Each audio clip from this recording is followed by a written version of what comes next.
Welcome to Bay Focus. Thank you so much for tuning in today. Well, hold on to your seat and grab your coffee like I have or whatever else you want to drink. And you want to sit in. We have such an exciting and wonderful guest today. So special to us here at CTN to always have Mike Williams with us. And he is such an accomplished person. And before I even get into that, I just want to welcome you, Mike. Welcome back. Thank you so much for coming on. It is, Mike has such a heart for ministry, but he's also a Christian comedian. And we're going to talk today about a book he's co-authored and then also get you updated on his ministry in the Dominican Republic. But let me give you a little bit of information about Mike, because there could be people who don't know who you are, Mike. So I can't believe that. You've been on CTN for all these years, but there could be. He's an author and comedian. For 3 decades, he has toured with the most memorable names in the contemporary Christian music industry, written comedy from nationally known television acts, GMA Dove Award winner. He's also played almost daily on Sirius XM. He's written 20 books, but he's also has a story to tell of his own. He was of a rescue adoption in his own life. In 1962, he was adopted, which has really propelled him to get involved in the pro-life movement, and helping women's health clinics nationwide, hence where we're going to start today. And Mike, first of all, before we get into your book, how are you doing? Are you traveling? Are you busy? You're everywhere. Yes, but hold it. We missed the two most important factors of the book. Okay. Number one in the info stuff. Yeah. One is I love Jesus Christ with all of my heart, soul, and mind, and he is my Savior and Lord. And number two, and we should have put it, I'm going to have them reprint them. Okay. And say, has appeared on Bay Focus multiple times. Right there. Yes. That's what we need. Yes. These my editors. Goodness. My goodness, what an omission. Can we just correct that? You can't get a good editor these days. Those of you that are long-term watch, you know how much I love having Mike. But we're going to make we got a lot of ground to cover today. You've written a book called Holding Someday. And this is, it's called A Novel Inspired by Actual Events. And tell us what this book is about, Mike, and why did you write it? Well, first of all, I've got to give a shout out to my co-author, Ross Ponder, W.R. Ponder, who is a brilliant novelist, and I'm so grateful for his help on that. And that it is a novel. That's a good one. Right, it's a novel. This is the first novel. 21 non-novels, and now the novel. And so it's a wonderful book that's inspiring. It's about this young lady who finds herself in a very precarious situation. She gets hired during COVID because a pregnancy center needs a worker. But in this, she also takes a job working for a Planned Parenthood type of an organization. And she's working in 2 different locations at the same time. And it lets the reader see in a real way, but a real way, what happens inside of both of those centers. It's very intriguing. Well, and the thing is, the character's name is Jayla. Jayla ends up finding herself pregnant. So here she is, correct? Is that correct? And I don't want to give too much of the book away, but that's a key interest point why you want to read this book. She's caught between the pro-choice, pro-life world, 2 clinics very diametrically different, and she's got to make a personal decision. Was Jayla based on, because you say in this book it's a novel inspired by actual events. Is she a true character or is she a composite? Jayla is a composite. I have worked now with over 900 pregnancy resource centers across the country. I've heard stories. I've met the girls that have come through the program and been rescued.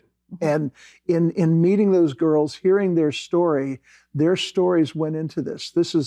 There really was a girl who was working at both centers at the same time. So all these things that happened actually happened.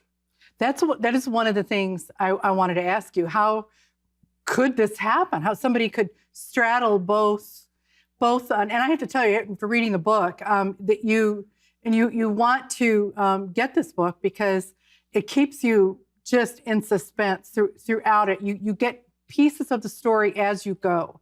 You get the players that are involved in her life that affect what she does and how the decisions she comes to. And we're not going to give you the decision today that she ultimately came to, because then you wouldn't get the book. But no, the way it all wraps up. But how realistic You paint, in this book, you paint some really vivid pictures of both clinics. Right.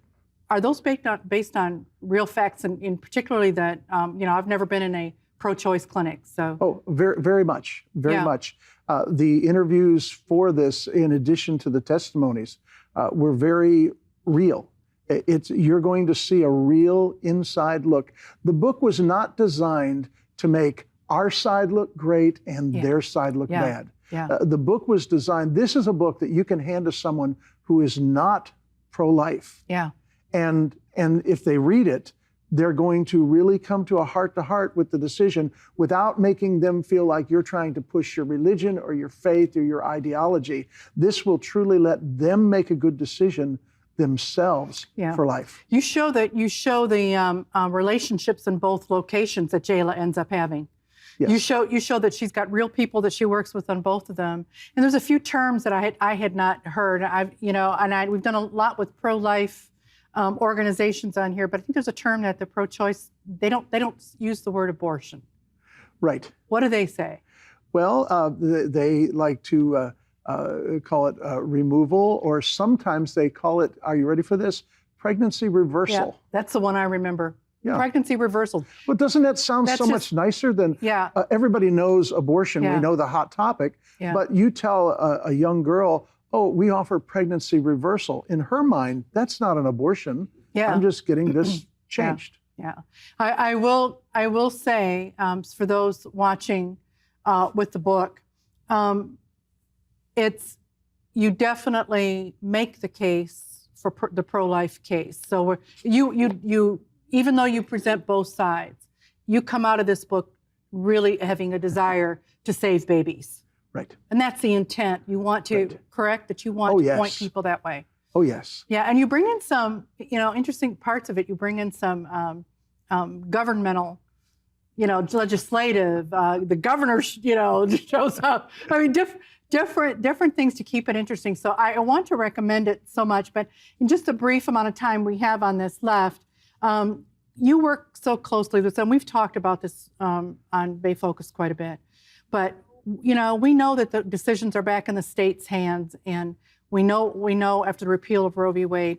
But what are some actionable things that people can do? Different states have had different success levels. Here in Florida, we've had different things. Obviously, the amendment didn't pass, but where do we stand?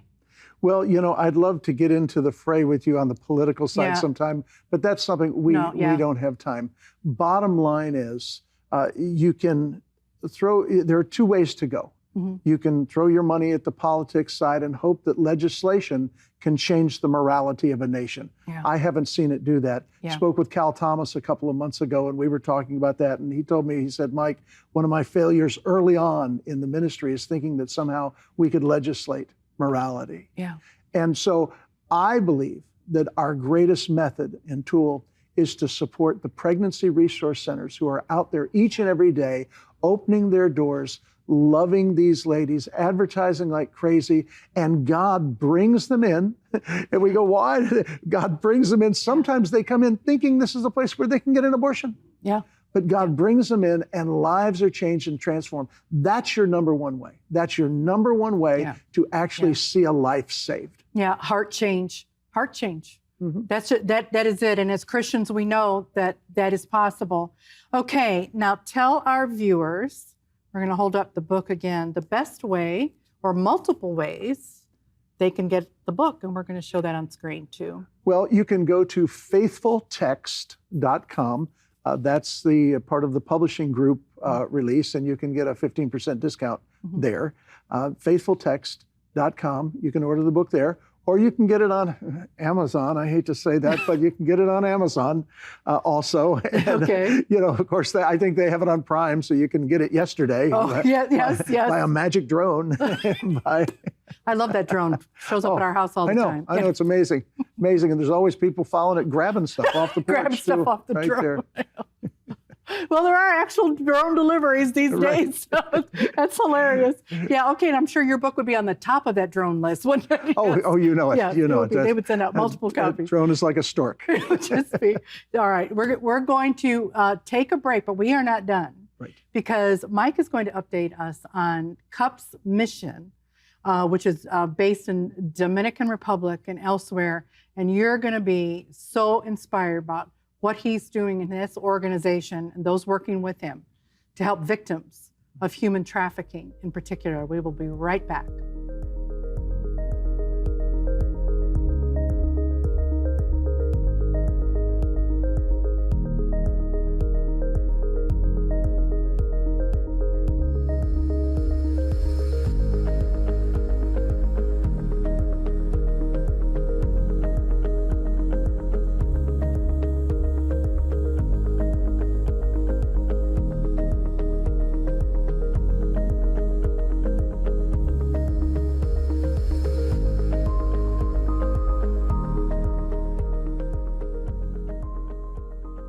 We want to hear from you.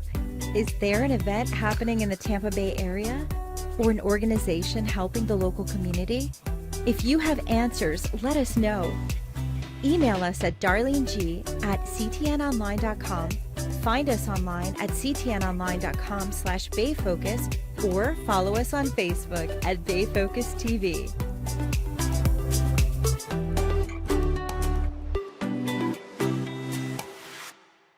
Well, we're back with our special guest today, Mike Williams. He is Christian comedian, author, also a missionary, and we're going to focus on the missions side right now of what he does. And we want to get updated, as we've done over the years here on Bay Focus, with CUPS Mission, which has 3 locations, predominantly in Dominican Republic. But Mike, for those that don't have any idea what this is, what is CUPS Mission? Wow. CUPS Mission is an organization dedicated to rescuing children, specifically from trafficking situations around the world and in the Dominican Republic, where we are. Poor children, girls who are 10, 11, 12 years old are put out on the streets to be sold to American tourists. And as tragic as that is to even talk about it or think about it, it goes on each and every day. And our goal is to reach these girls either before or after, wherever we can reach them, and get them into our programs and teach them a vocation so that they can work a job that doesn't require them to sell themselves and ultimately die early because of their... And you do this in a multiple, and this has been what, 13 years? 13 years now. 13 years of doing this. You and your wife started this, and you have also staff and all kinds of support, and a co-founder as well, right? Correct. Wonderful staff. Yeah. A couple of years ago, I died in Butte, Montana. Just small little thing there, and right back there, to life, there on talking to my wife in the Dominican Republic, and she said, "If you don't come home, who do I call?" And God gave me a name of a fellow by the name of Jack Eason, who has since come along, and he's there with me. We're together, and that way. When the Lord does call me home, the mission won't skip a beat. Yeah, let's just make it not happen right here, right now. Okay, Mike, let's just finish the interview then whatever you want to do after that. Okay? You're so kind. You're not making it about you at all. It's the comedian thing's just wearing off on me. I love it. But until that happens, let's talk about CUPS Mission. Because you have multiple arms. You do something, and we're going to show pictures here in just a moment, but you do something too called a garbage dump ministry, where you literally go take food. Some of these children and families are literally scavenging garbage. They most of about 80% of them. This is in Dominican Republic, right? In the Dominican Republic, about 80% of them are Haitian immigrants who've come over. They have no paperwork. They have no place to go back to. Some of them are 3rd and 4th generation in the Dominican. They speak Spanish as their language, and they go out there each and every day just to find some food for their family. It's just unbelievable. You guys have taken meals out to them, and there's just a lot of disparity economically and everything that you see. And like you said, you're training and trying to give them vocations and things they can do. So let's look at some pictures, because some of these pictures are going to tell us what we're seeing, Mike. The dump burns every now and then, and everything burns, and the kids go through and scavenge for metal. These are some of the young girls. In fact, they're eating cups of soup that we make for them right there. That's their houses they make out of the scraps, garbage dump. I was one of the first young ladies that was able to be reached. Her father now works with us. That's one of our student camps for our older kids right there. That's one of our leadership teams right there, our leadership staff in the Dominican Republic. There we're on the streets with the little girls, that one's probably 13. This girl is about 13 years of age too, and that's a team from the U.S. who comes down, another team from the U.S. ministering to these girls on the street. We girls take on the people street, out. just living on the street, or are they being trafficked from the street? Trafficked Wow. on the street. Their homes are not much better. That's one of our discipleship classes. That's one of our bakery schools. We have 4 bakery schools. We have 4 sewing centers in the Dominican, and that's where we want to end up with right there, not hungry anymore. Wow. Well, what are we doing here? One of our Bible schools, we run 6 weeks of Bible camp in the summer. You know, my church at home, we run the week. We run 6 weeks of Bible camp. Are you ready for the number on this one, Darlene? We had almost 1,300 children in our 6 weeks of Bible camp. Wow. Just in the Dominican Republic alone. Okay, Yeah. so that's just in the Dominican. So tell us, you're doing this obviously in the Dominican, but what is going on? You have 2 other countries you work out of too. What's going on? What? We got the invitation to go to Malawi. Yeah. Malawi, the poorest country in Africa, and help build a medical clinic there. We started with that. We realized that they needed a lot of the same things that we're specialists at in the Dominican. So we started a sewing program, a baking program there. And then we find these pastors who are passionate about God, but they have no education. Some of these pastors of these little villages don't even have a Bible in their own language. Wow, can you imagine trying to be a pastor and you don't even have a Bible that you can preach from? And the literacy rate is low too there. So we started a Bible school. Said I'd never start a Bible school. Mm-hmm. Now there's a Bible school in Malawi. We have 160 pastors in the Bible school there. Wow.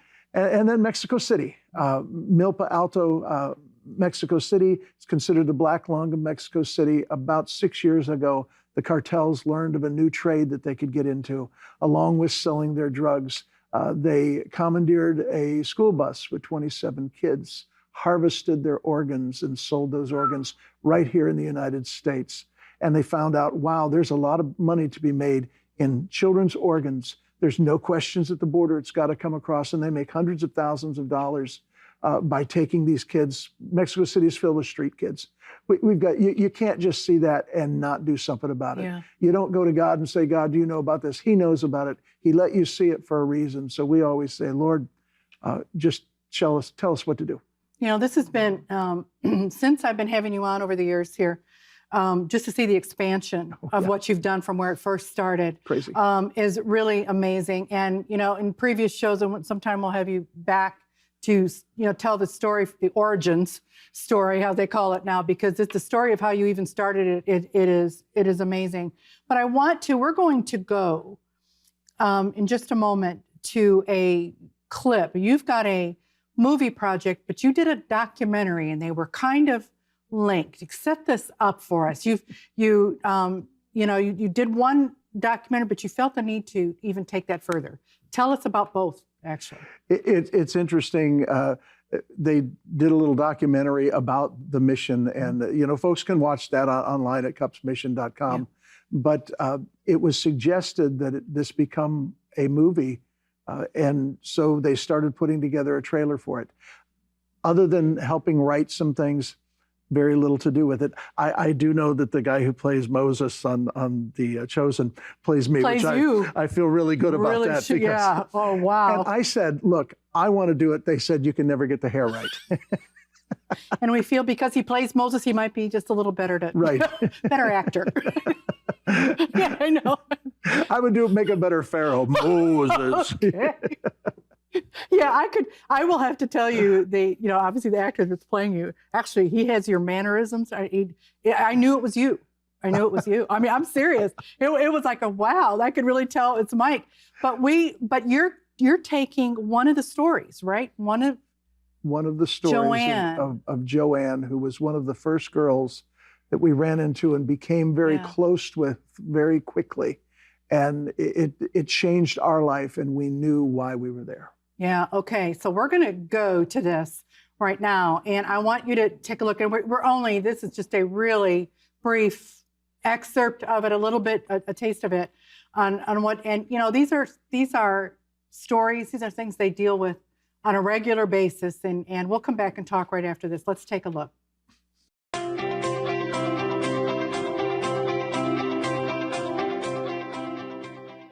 It's hard to believe it was just 13 years ago that we boarded that plane for the very first time and set foot on the Dominican Republic soil and began to see this great need. And now we're in 7 different villages, and we're reaching hundreds and hundreds of kids every year with the gospel of Jesus Christ and with education that's going to change their lives for their entire lifetime here. And we are grateful for your partnership. Some of you have watched the CUPS documentary video. That documentary has won some awards, and because of that, well, hey, we have been working on a scene from that. You've heard me tell the story of Joanne. She was so impactful in our lives and why we're in the Dominican Republic. It's a little bit told more in movie style. Take a minute, sit back, open your heart, because God is at work, obviously, in this. It's far beyond what I could ever do. We're excited to just be along for the ride with Jesus.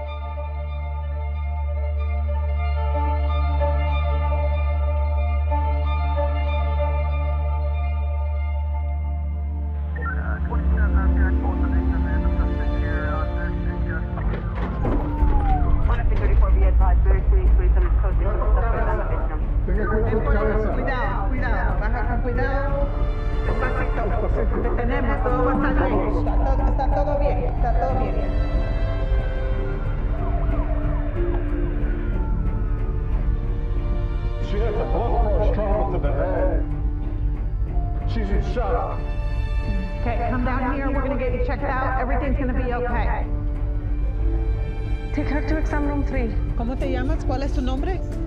Her name's Joanne. You know her. They need to fill out some paperwork. Follow me. Está bien. We need to make sure they're okay. Está bien. What happened? Mike, this is what you signed up for. To get down in the mess. I'm going to make the call. See if they found it. This can't be real. Oh, it's real. Imagine if that was your daughter. Detective Rodríguez? Sí. Ella está aquí en la clínica. ¿Qué pasó? They didn't get him.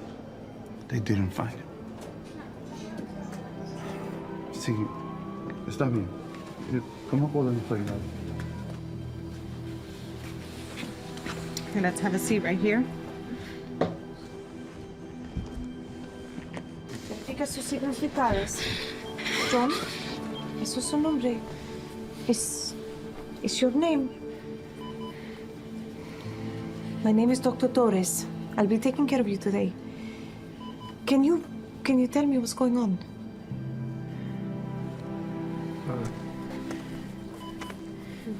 Johan, es Mike. Es Mike. ¿Tú recuerdas? Do you remember coming here? Do you remember? Español, inglés. Can you talk? I'm okay. Are you sure? You don't look okay. Well, Joanne was not okay, and you can see in the remaining clip that as this goes on, that we don't have time to show today, all she goes through there, talking about what she went through. And Mike, you obviously the actor played you there. You deal with this on a day in and day basis, day in and day out. How do you help? How do you help some of these victims? You take them through the whole follow-up process, or you're with them for the long haul? For the long haul, we have 3 secure houses that we can get them into. But our goal is to take them, and a lot of times their little sisters. Mm-hmm. They want us to get their sisters into the program so that their little sisters don't have to go out and do that. So it's taking them in, I call it the gospel of Jesus Christ, Yeah. Because the gospel, yes, it's the good news of heaven, but it's also the good news of a life here on earth that's worth living. It's coming alongside of each other and making sure our needs are met by providing vocational skills and educational training so that their lives can truly be different. Not just so that they can huddle down in a house for 70 years and wait for God to take them, but so that their life can be transformed and they can have a good life now and a great life for eternity. That's it. I mean, you make a difference in their lives. And any target date on when this movie might be done? It's a work in progress right now? A work in progress. It's in a rewrite right now. Well, we want to tell our viewers, so you make sure and let us know. It's just riveting, and you watch more of it, and you have some of that. You have some behind the scenes clips too, and putting it together. All right, two fronts here. How can our viewers help CUP's mission first? Pray. Go to the website, watch the video, see what's happening there, and pray. Ask the Lord how you can be a part. I would hate to plant in their mind something that God can do so much better than I can. So watch the video, pray, come for a visit. You can go to cupsmission.com. We take trips every month. You can come down, spend a week with me. Maybe I shouldn't have said that. That doesn't sound like a You treat and a few there. others. Yeah, but Other people. come down for a week, and then all summer long you can be part of those mission trips. Amazing. So, you'll do those. Oh, always. That which is how it all started with you. Okay, and then tell us. We want to bring again, if you've just joined us, we did earlier part of the show. Mike and co-author W.R. Ponder have written an incredible book called Holding Someday. And they can get that. We're going to show you on screen how you can get it. And we just want you to get it. And we're showing that on screen, how you can do that. And then Mike, I forgot to ask you this earlier, but you got to do this in like 10 seconds or less. What does Holding Someday mean, the title? I Or is that can't going to tell give it them away? that. That's going to give it away. All right. We will not. All right, you're going to find out in the book. What a horrible way for me to. Yeah, I know. So he's not going to give this away because there's a reason for that. But it's a really cool title, and it kind of tells you. But you want to share this book with others. Thank you, Mike, for being on the show today. Thank you so much, and thank you for tuning in. And Mike Williams, you can reach him. We're giving you the websites and where you can reach him. He's available to come to do his Christian comedy, to speak, to share about his ministry, all of that. You can contact him and contact us here at Bay Focus. I want to hear from you on what's going on in the community, and we want to check some of this out and feature it on Bay Focus. Have a wonderful, wonderful week. We will see you next week. God bless you.